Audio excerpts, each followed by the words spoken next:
Lily-Jo, thank you so much for logging on to the Lily-Jo project. This video is all about anxiety, and if you feel you have anxiety, how you can actually manage it.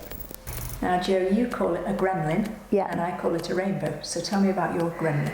Yeah, so I always describe anxiety as a gremlin that sort of sits on your shoulder and it tells you to do things or not do things. So it either says, don't go out today, if you go out today, bad things are going to happen, and it grows and grows and grows, and it gets bigger and bigger and bigger, and it's almost like a bully that doesn't allow you to do the things that you actually want to do. And I believe that if you can stand up to the bully, then it kind of shrinks back and it goes smaller and smaller and smaller, and it's all about standing up to it rather than avoiding it. And anxiety is all about avoidance, isn't it? It's all about kind of, don't do that because if you do that, this will happen. But actually, if you can challenge that, then you can start to feel a little bit better. You're so right. There's a really good book by Susan Jeffers, and it's called Feel the Fear and Do It Anyway. Yep. I saw a media student, and he had to present something like this, and I suggested the book, and when he came back he said he was much better, and I said, did you read the book? He said, no, I just read the title. And so I felt the fear and did it anyway. Yeah. But I actually think of it, anxiety, as a rainbow.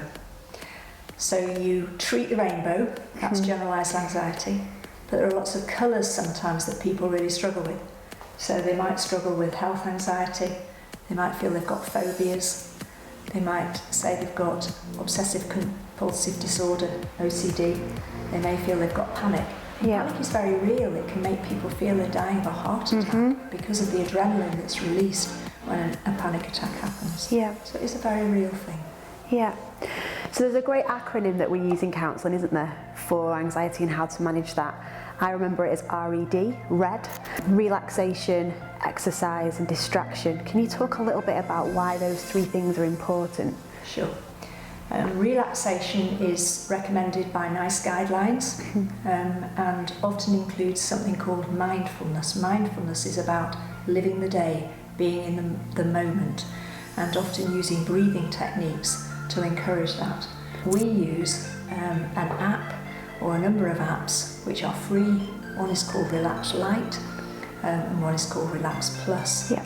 And they last about 15 minutes, really helpful. Should be done every day if possible. Exercise probably 20 minutes every other day. So relaxation is the first, exercise, as I say, is the second, and D stands for distraction. Our anxiety is always worse when we think about it. Yeah. The more we think about it, as you say, your gremlin grows and grows. So what we call ruminate, like cows. We send the grass from one stomach to another and we ruminate round and round. So what we encourage is breaking that cycle. Yeah. And most of that is by distraction, creativity.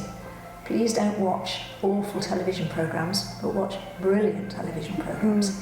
Get into films. Quite a lot of people are now using adult colouring. Yeah.